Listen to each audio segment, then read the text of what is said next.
정부가 당초 발표보다 2조 원 늘린 12조 원의 추가 경정 예산안을 마련하기로 했습니다. 반도체 분야에 대한 지원 규모도 기존 26조 원에서 33조 원까지 확대하기로 했습니다. 트럼프 행정부의 무역 협상을 주도하는 스콧 베선트 재무장관이 다음 주 우리나라와 무역 협상에 나설 것이라고 밝혔습니다. 트럼프 대통령은 자동차 부품 관세 추가 면제 가능성을 시사했습니다. 오늘부터 우리나라를 포함한 미국의 민감 국가 리스트가 발효됐습니다. 이번 조치로 한미 양국 간 원자력이나 에너지, 첨단 기술 등에 대한 심도 있는 협력에 차질이 있을 수 있다는 우려가 나옵니다. 강남 3구를 중심으로 지난달 서울 집값이 지난해 9월 이후 최대 상승폭을 기록했습니다. 정부와 서울시는 강남 3구와 용산구 재개발 입주권도 토지거래 허가 대상에 포함된다는 점을 명확히 할 방침입니다.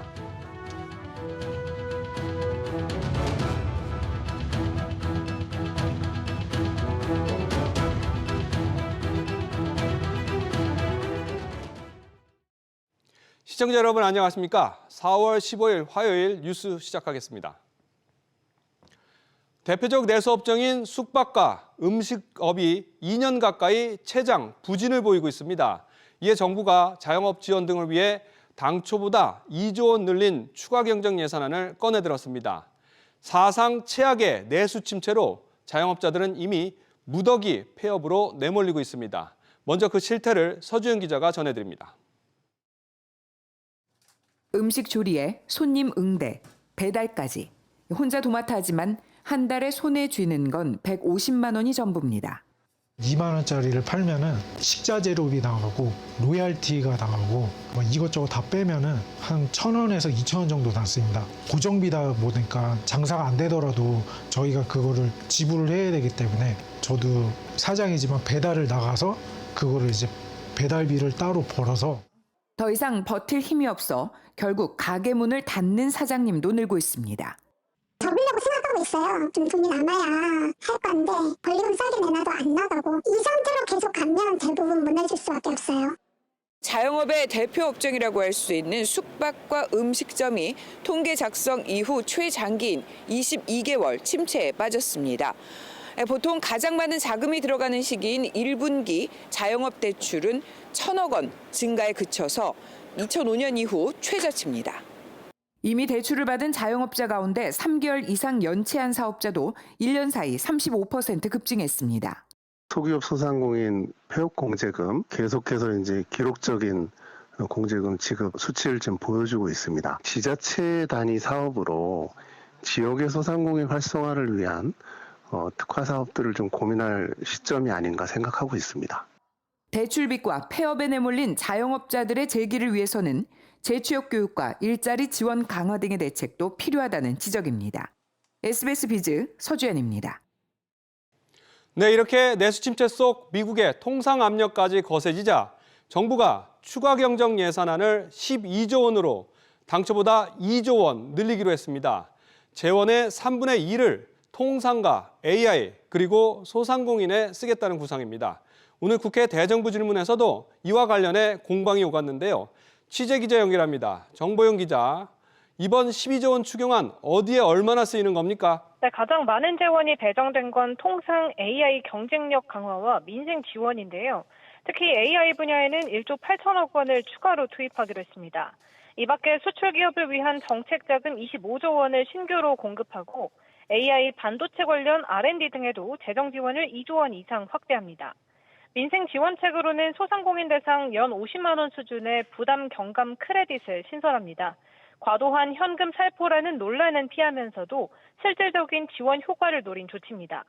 이 밖에 재해 재난 대응을 위한 3조 원을 포함해 기존보다 2조 원 늘어난 총 12조 원 규모의 추경안을 제시했습니다. 최상목 경제부총리는 추경안을 다음 주 초 국회에 제출할 예정이라며 국회에 신속하고 초당적인 처리를 요청했습니다. 오늘 국회에서는 경제 분야 대정부 질문도 진행됐죠. 이번 추경안도 공방이 있었다고요? 네, 그렇습니다. 안도걸 더불어민주당 의원은 추경 규모에 의문을 제기하며 GDP 갭을 메우려면 최대 120조 원이 필요하다고 지적했는데요. 최 부총리는 이에 너무 재정 중심적 생각이라며 당면 현안과 재정의 지속 가능성 등을 모두 고려해야 한다고 말했습니다. 대미 관세 협상에 대해서는 미국과의 협상을 통해 상호 관세 부과를 최대한 유예하고 나머지는 새 정부가 마무리하는 게 어떨까 생각한다고 말했습니다. 민주당이 기재부 해체론을 검토하고 있다는 서범수 국민의힘 의원 질의에 대해서는 공직자로서 여러 가지 신뢰를 받지 못하는 부분이 있는지 되돌아보게 하는 사안이라고 밝혔습니다. SBS 비제 정부인입니다. 네, 정부는 반도체 산업에도 대규모 자금을 투입하고 이 보조금도 신설하기로 했습니다. 반도체 특별법이 국회 문턱을 못 놓고 있는 상황에서 반도체 시장 선점을 위한 골든타임 실기 우려가 나오는 상황에서 나온 방안인데요. 이 단발성에 그치지 않고 얼마나 꾸준히 이어질지가 핵심입니다. 이 소식은 지웅배 기자가 전해드립니다. 정부가 반도체 산업에 33조 원을 투입합니다. 기존 발표보다 7조 원 늘어난 규모입니다. 반도체 의약품 분야도 품목별 관세 부과가 예고되어 있습니다. 글로벌 통상 전쟁을 맞이한 우리 기업의 전력 보강을 지원할 수 있는 귀중한 시간입니다. 우선 정부가 반도체 인프라 구축을 직접 지원합니다. 용인 반도체 클러스터 송전선 지중화 비용의 70%를 국비로 지원하고 인프라 지원 한도도 최대 1,000억 원으로 확대하기로 했습니다. 기업에 대한 직접 보조금도 신설합니다. 소재, 부품, 장비 기업에 신규 투자액의 최고 절반까지 국가가 지원해주는 방식입니다. 비수도권 중소기업이 100억 원의 설비 투자를 할 경우 투자 보조금과 세액공제를 합쳐 모두 65억 원가량의 혜택을 받게 됩니다. 반도체 업계는 경쟁력 강화에 도움이 될 거라며 긍정적인 평가를 내놨습니다. 산업 전반에서 요구하는 그런 사항을 이제 수용, 소부장 기업을 위해서 테스트베드를 지원하는 그런 사업도 의미 있는 사업이고. 하지만 해외와 비교하면 여전히 지원 수준이 부족하다는 지적도 나옵니다. 공업 용수가 되었던 전기가 되었던 모든 인프라를 다 갖춘 정부 주도형 임대 3단을 만들어서 분양을 하는 것이 훨씬 더 경쟁력 있는 것이고요. 그런 정책들을 이미 대만은 하고 있어요. 정부의 이번 대책은 국회의 추경안 처리와 반도체 특별법이 통과돼야 재정을 투입할 수 있습니다. 전문가들은 인프라와 인재, R&D 등 핵심 분야에 대한 정부의 장기적 투자가 지속돼야 한다고 입을 모았습니다. SBS 비즈 지웅배입니다. 계속해서 통상 관련 소식들 전해드리겠습니다. 한미 관세 협상이 급물살을 타고 있습니다. 미국이 5대 최우선 협상 대상에 우리나라가 포함됐다고 공식적으로 밝혔습니다. 당장 다음 주 협상이 시작될 것으로 보입니다. 취재 기자 연결합니다. 송태희 기자. 네. 트럼프 행정부가 우리나라와 빠른 협상을 명시적으로 밝혔다고요? 그렇습니다. 블룸버그 등 미 언론에 따르면 스콧 베선트 재무장관은 현지 시간 14일 다음 주 한국과의 무역 협상을 예고했습니다. 또 상대국이 가져오는 최선의 제안에 따라 협상이 매우 빠르게 진행될 수 있다며 최우선 협상 국가로 한국, 영국, 호주, 인도, 일본을 언급했습니다. 이에 대해 월스트리트 저널은 트럼프 정부가 가시적 성과를 내기 쉬운 동맹국과 먼저 협상하려 한다고 분석했습니다. 한편 미국 상무부는 오늘 반도체와 반도체 장비, 의약품 원료에 대한 조사에 들어가 관세 부과 수순에 들어갔습니다. 현재 우리 정부는 어떻게 움직이고 있나요? 미국 측의 상황을 보면 탐색전 없이 곧바로 협상 타결을 목표로 협의가 진행될 가능성이 높습니다. 때문에 우리 정부는 오늘 범부처 장관이 미국에 제시할 안을 논의한 것으로 알려졌습니다. 안을 모아서 안덕근 산업통상자원부 장관이 이르면 다음 주 미국에 가서 대미 협상에 나설 계획입니다.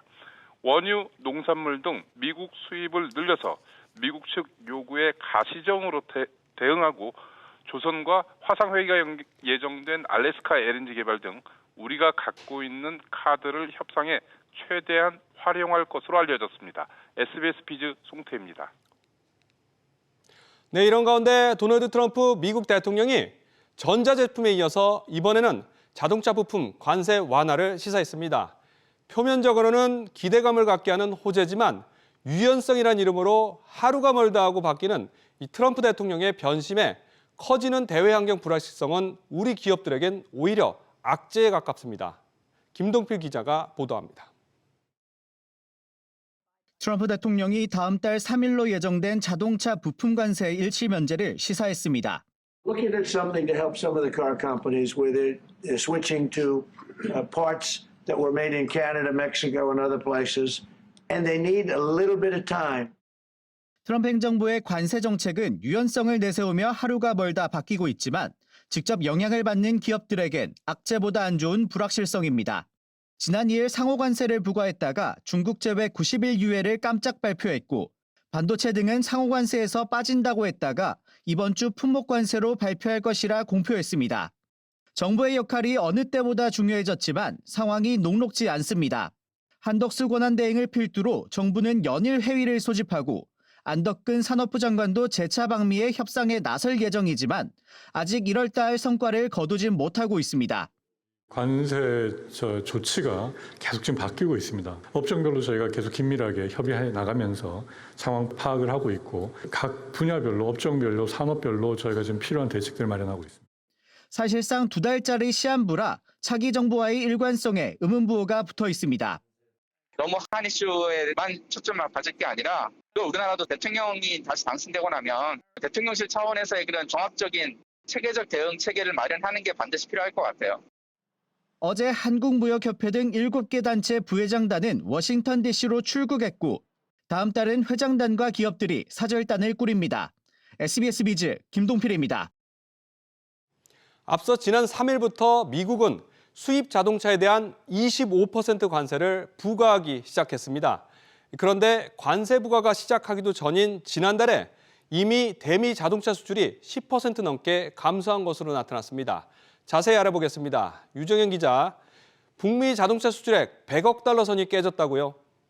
그렇습니다. 올해 1분기 우리나라에서 생산된 차량의 북미 지역 수출액은 모두 90억 6,300만 달러입니다. 지난해 1분기 100억 달러를 넘겼을 때보다 9.4% 줄었습니다. 북미 지역은 올해 1분기를 놓고 봤을 때 수출액 10억 달러 이상의 유럽, 아시아, 중동 등과 비교해 유일하게 수출액이 감소했습니다. 특히 이번 달부터 수입 자동차에 관세를 물리는 미국으로의 수출이 1분기 기준으로 11.2% 줄어든 77억 7천만 달러로 추산됐습니다. 산업통상자원부 관계자는 지난해 대미 자동차 수출 호조에 따른 기저효과가 있었다며 전기차 수요 정체 현상으로 판매 단가가 하락한 영향도 있는 것으로 보인다고 설명했습니다. 북미 지역 수출 감소 영향으로 올해 1분기 전체 자동차 수출도 1년 전보다 1.3% 감소한 173억 달러를 기록했습니다. 유 기자, 그나마 내수시장에서는 친환경차가 견인했다고요? 그렇습니다. 일단 지난 1분기 우리나라 자동차 내수 판매량은 1년 전보다 2.7% 늘어난 약 38만 8천 대입니다. 전기차, 하이브리드 같은 친환경차의 내수 판매가 16만 9천 대로 1년 전보다 21% 증가하며 두드러진 모습을 보였습니다. 특히 하이브리드 차량이 인기인데요. 올해 1분기 하이브리드 차량 내수 판매는 모두 13만 대로 1년 전보다 16% 넘게 늘었고요. 이보다 더 큰 전기 배터리를 탑재한 플러그인 하이브리드 차량도 3,600대가량 판매되며 1년 전보다 판매량이 2배 넘게 늘었습니다. 전기차 내수 판매도 약 3만 4천 대로 1년 전보다 36%가량 증가했습니다. SBS 비즈 유정현입니다. 이런 가운데 미국이 결국 한국을 민감 국가로 지정했습니다. 원전과 AI 첨단 분야 등에서 한미 협력이 제한될 수 있습니다. 관세 협상도 갈 길이 먼데 이 민간 국가 해제를 위해 미국을 또 설득해야 하는 처지에 놓였습니다. 윤재 기자입니다. 미국 에너지부의 민간 국가 리스트는 공식적으로는 대외에 공개하지 않고 있습니다. 한국 정부 당국은 발효를 예고했던 15일 현재까지 유예되지 않은 것으로 파악, 예정대로 적용되는 것으로 보고 있습니다. 과학 분야 등 일부 분야에 대해 한국을 북한 등과 사실상 비슷하게 취급되는 것으로 간주될 수 있다는 점에서 한미 동맹에 균열이 있는 것 아니냐는 지적도 나옵니다. 민간 국가 지정 요건으로는 국가 안보라는 키워드가 등장하는데 앞서 트럼프 행정부가 상호 관세를 발표할 때 행정명령에 명시한 키워드와 동일합니다. 90일간 유예된 상호 관세 협상에서 민간 국가 지정 카드가 유리하게 사용될 가능성도 있습니다. 미국의 그 경제 안보나 아니면 국가 안보에 기여할 수 있는 포인트를 가진 그 국가들에 대해서는 상호 관세를 감축할 수 있도록 그 명시한 점들이 있기 때문에 우리가 최대한 이제 미국하고 경제 안보상으로 협력할 수 있는 아젠다를 발굴해야 되는 상황이다. 미국은 한국을 민간 국가로 지정한 사유에 대해서도 밝히지 않고 있습니다. 업계에서는 과거 체코 원전 수주 과정에서 불거진 미국 웨스팅하우스와 한국 수력원자력 간 지식재산권 분쟁 등을 근거로 한국 기술력에 대한 견제 차원이라는 시각도 나옵니다. SBS 비즈 윤재입니다. 다음 소식입니다. 올 초 일시적인 토지거래 허가구역 확대 영향에 지난달 강남 3구를 중심으로 서울 집값이 지난해 9월 이후 최대 상승폭을 기록했습니다. 지난달 토지 확대 재지정을 앞두고 갭 투자 수요가 지난달 대거 몰린 탓으로 분석됩니다. 집값이 급등하자 지난달 24일에 토지가 재지정됐는데 이 재개발 지역의 아파트 입주권은 이 토지 사각지대라는 지적이 나오면서 정부가 곧 방침을 정할 예정입니다. 이 내용은 박연신 기자와 알아보겠습니다. 자, 박 기자, 이 토지 사각지대가 있다고요? 이건 어떤 문제인가요? 네, 서울시는 현재 이 토지거래 허가구역 대상 용도를 아파트로 한정하고 있는 상황입니다. 이 때문에 토지거래 허가구역으로 지정된 강남 3구와 용산구 재개발구역 빌라 가운데 토어제를 적용받지 않는 곳이 있는 건데요. 이 관리처분계획 인가, 즉 아파트 입주권을 획득한 빌라가 이에 해당됩니다. 서울시 공고문에 따르면 토지거래 허가 신청 당시 건축물 대장을 기준으로 판단하도록 돼 있습니다. 이 멸실이 되지 않은 빌라의 경우 건축물 대장상 아파트가 아니므로 토어제 대상이 아닌데요. 따라서 토어제에 빗겨나 있어 전세를 낀 갭 투자가 가능한 겁니다. 이에 국토부는 관리처분 이후 모든 입주권을 토어제 대상으로 볼 것인지 검토 중이라고 밝혔는데요. 이번 주 중으로 가이드라인을 확정할 방침입니다. 박 기자, 이렇게 입주권도 토지 대상이 된다면 그러면 어떻게 되는 건가요?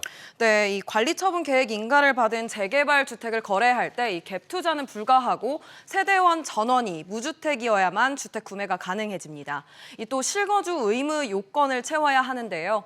새 아파트 준공 이후 거주 의무를 이행하겠다는 약속을 해야만 매수가 가능할 전망입니다. 투자 조건이 기존보다 까다로워지는 셈인 것 같은데 그러면 이 재개발 투자 어떤 변화가 예상됩니까? 네, 투자자들은 이 재개발 구역 내 관리처분 인가를 앞둔 사업 시행 인가 단계를 밟고 있는 구역을 선호할 것으로 보이는데요. 이에 따른 풍선 효과도 예상됩니다. 사업 시행 인가 시점이 되면은 리스크가 삭제가 되는 시기이기 때문에 불확실성이 제거가 되는 순간이니까 투자 수요가 몰리고 수요의 증가에 따른 가격도 상당히 많이 오르는. 유주택자의 경우 재개발 투자는 이런 물건으로 쏠림 현상이 나타날 가능성이 큽니다. 박 기자, 관련 내용들 들어오면 계속해서 전해주십시오. 이런 가운데 무주택 청년들에게 조금은 반가운 소식이 있습니다. 이 무주택 청년들의 내 집 마련을 지원하기 위한 2%대 저금리 대출이 이번 주에 나옵니다. 최나리 기자, 언제 출시되나요? 네, 주택도시보증공사에 따르면 최근 청년 주택드림대출 세부 사안이 확정됐고 은행들이 출시 막바지 준비 중입니다. 오는 18일 출시될 예정입니다. 청년 주택드림대출은 연 2%대 최저금리로 청년들의 집 마련을 돕는 정부의 청년 지원책 중 하나인데요. 지난해 2월 출시된 청년 주택드림 청약 통장을 1년 이상 1,000만 원 이상 납입하고 이 통장으로 신규 분양을 받은 청년들의 잔금 부담을 덜어주기 위해 연계해 설계된 금융 지원입니다. 올 초 디딤돌 버팀목 금리 인상 발표 당시 지난달 말로 출시가 예고됐었는데 약 보름이 지난 이달 중순 나오게 됐습니다. 주택도시보증공사 관계자는 시탁은행과 함께 진행하는 만큼 상품 준비 과정에 시간이 더 걸렸다고 설명했습니다. 최 기자, 당초에 연 2.2%대 저금리로 주목을 받았는데 금리 혜택은 그대로 유지되는 건가요? 최저금리가 연 2.2%로 예고됐었는데 연 2.4%로 0.2%포인트 올랐습니다. 출시 시점이 늦춰지면서 금리 등 시장 상황이 반영된 것이라는 설명입니다. 이번에 출시되는 청년 주택드림 대출은 만 39세 이하, 무주택 청년이라면 활용할 수 있습니다. 청년 주택드림 통장으로 청약이 당첨된 경우 일정 대출 요건을 충족하면 구입자금 대출을 지원받는 겁니다. 분양가 6억 원, 전용 면적 85 이하 주택에 대해 최대 3억 원, 신혼부부는 4억 원까지 대출이 가능합니다. SBS 비즈 최나리입니다. 최근 관세 전쟁 속에서 대표적인 안전자산으로 꼽히는 미국 국채가 흔들리자 국내 투자자들은 이른바 줍줍에 나섰습니다. 국채 금리가 폭등하면서 가격이 떨어지자 저점 매수에 들어간 것으로 분석됩니다. 이민우 기자입니다. 아시아 시장에서 미국채 10년물 금리는 불안한 흐름을 이어가고 있습니다. 지난 7일 3.88%에 문을 열었던 미국채 10년물 금리는 지난 11일 기준 4.49%로 마감하면서 주간 기준으로 2001년 이후 가장 큰 상승폭을 기록했습니다. 특히 지난 9일 도널드 트럼프 미국 대통령의 상호 관세 발표에 0.5%포인트 급등하기도 했습니다. 금리가 폭등하면서 가격이 폭락하자 투자자들은 미국채 매집에 나섰습니다. 지난주 초 국내 투자자들은 미국 채권 매도세가 강했지만 지난 11일부터는 급격하게 사들이기 시작했습니다. 미국 국채에 투자하는 ETF를 찾는 개미들도 늘었습니다. 최근 한 주 동안 국내 자산운용사 3곳에 미국채 30년물 ETF에만 1,000억 원 넘게 몰리면서 순매수 ETF 상위권을 차지했습니다. 저가 매수가 움직임으로 좀 파악을 하고 있고요. 상호 관세와 관련된 우려도 조금 진정을 해서 지금 안정이 기여를 하고 있지만 앞으로 물가 리스크라든지 또 미중 갈등 문제 이런 것들이 여전히 좀 잠재 있기 때문에 시간이 좀 필요하지 않을까 좀 생각하고 있습니다. 미국 국채를 세계에서 두 번째로 많이 보유한 중국의 투매 가능성도 거론되면서 채권 시장의 출렁임이 당분간 이어질 전망입니다. SBS 비지 이민우입니다. 지난 2월에 시장에 흐르는 돈이 26조 원 가까이 늘어난 것으로 나타났습니다. 기준금리 인하가 예상되면서 예적금으로 뭉칫돈이 몰렸습니다. 이유 짚어보겠습니다. 이한나 기자. 일단 전체적인 시중 통화량은 얼마나 늘었나요? 네, 오늘 한국은행이 발표한 2025년 2월 통화 및 유동성에 따르면 지난 2월 평균 광의 통화량은 4,229조 5천억 원으로 전월보다 0.6%, 25조 7천억 원 늘었습니다. 2023년 5월 이후 22개월째 증가세입니다. 금융상품별로 보면 정기예적금이 8조 5천억 원, 금전 신탁이 4조 9천억 원으로 전월보다 증가했고요. 시장형 상품이 3조 5천억 원, 금융채가 2조 7천억 원 감소했습니다. 아무래도 이자가 더 떨어지기 전에 가입하려는 수요가 예적금으로 쏠린 모양이군요. 네, 한은은 2월 당시에는 시장에서 기준금리 인하 전망이 점점 높아지던 시기였기 때문에 자금을 선제적으로 예치하려는 수요가 있어 정기 예적금이 늘어났다고 설명했습니다. 한은은 지난 2월 말 기준금리를 연 3%에서 2.75%로 0.25%포인트 인하한 바 있습니다. 경제 주체별로 살펴보면 정기예적금, 기타 수익증권을 중심으로 가계와 비영리 단체는 3조 6천억 원 증가했습니다. 또 기타 통화성 상품과 MMF를 중심으로 기업도 4조 원 늘었습니다. 언제든 현금화가 가능해 높은 수익률을 따라 움직이기 쉬운 자금인 협의통화, M1도 증가했는데요. 현금, 요구불예금, 수시 입출식 예금만 포함하는 M1 평자는 현금 통화와 요구불예금 등을 중심으로 전월보다 0.4%, 4조 5천억 원 증가한 1,282조 1천억 원을 기록했습니다. SBS 비즈 이한나입니다. 방위사업청이 과거 하나오션의 설계 도용과 관련해 행정처분을 검토하고 있는 것으로 알려졌습니다. 한국형 차기 구축함 KWDX 사업자 결정을 앞두고 이번 제재 검토가 하나오션에 부정적인 영향을 줄 수밖에 없을 것으로 보입니다. 최지수 기자. 네, 최지수입니다. 먼저 어떤 내용에 대해서 제재를 검토하는 건가요? 네, 오늘 조용진 방사청 대변인은 정례 브리핑에서 하나옵션의 부정 방업자 제재를 검토 중이란 보도가 사실이냐는 질문에 KDDX 개념 설계 관련 행정처분을 내부 검토하고 있다고 말했습니다. 그러면서 아직 결정된 바는 없다고 덧붙였습니다. 방사청은 지난해 말부터 하나옵션의 개념 설계 부정 활용 의혹을 제기하며 문제 삼은 바 있는데요. 2013년 하나옵션의 전신인 대우조선해양 당시 수행했던 KDDX 개념 설계 원본을 규정을 어긴 채 보관했고 이를 기본 설계 제안서에 무단으로 인용했다는 내용입니다. 국군방첩사령부가 최근 군사기밀보호법상 공소시효 만료를 이유로 불입건 결론을 내렸지만 방사청은 후속 조치로 행정처분 필요성을 검토 중이라는 입장입니다. 특히 제재 검토 시점이 미묘하다는 분석이 나온다는데 이건 무슨 얘기인가요? 네, 방사청은 오는 30일 열리는 방위사업추진위원회에 KDDX 상세 설계 및 선도함 건조 사업 방식을 안건으로 올릴 계획인데요. 방사청의 하나옵션 제재 검토가 HD 현대중공업과의 수의 계약을 염두에 둔 것 아니냐는 분석이 나옵니다. 다만 방사청 대변인은 KDDX 사업 추진 방안과 특정 업체의 제재는 전혀 관련이 없다고 해명했습니다. KDDX의 상세 설계 선정 방식 결정이 이미 1년 지체된 가운데 하나옵션이 부정 장업자 제재를 받게 될 경우 이번 사업뿐 아니라 향후 국가사업 입찰에도 차질이 불가피할 거란 예측이 나옵니다. SBS 비즈 최지수입니다. 국제신용평가사 스탠다드앤푸어스 S&P가 우리나라 국가신용 등급을 AA, 전망도 안정적으로 모두 유지했습니다. S&P는 한국 기관들은 지난해 12월 계엄령의 여파로 발생할 수 있는 잠재적 불안정성에 신속하게 대응해 왔다며 새 대통령 당선 이후 정책 환경이 대체로 정상화될 것으로 예상한다고 밝혔습니다. 이와 함께 우리나라 단기 외야 원화 등급도 A-1W를 플러스를 유지했습니다. 안녕하세요. K웨더 라이프스타일 예보 신지수입니다. 내일도 아침엔 서늘하겠고 낮엔 기온이 크게 올라 따뜻하겠습니다. 아침 기온 서울 6도, 대구 5도로 시작해 낮엔 서울 22도, 대구가 26도 보이겠는데요.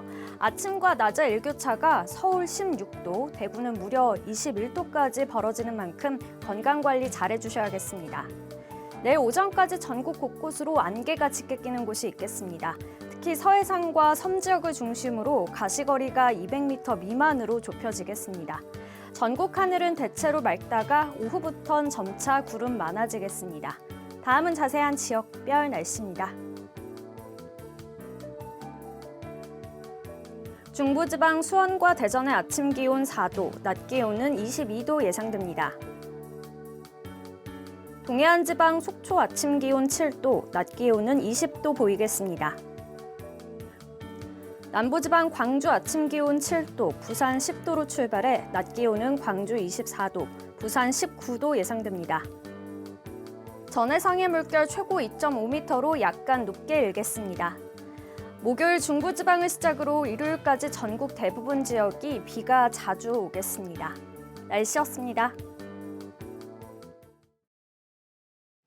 오늘 저희가 준비한 소식은 여기까지입니다. 시청해주신 여러분 고맙습니다.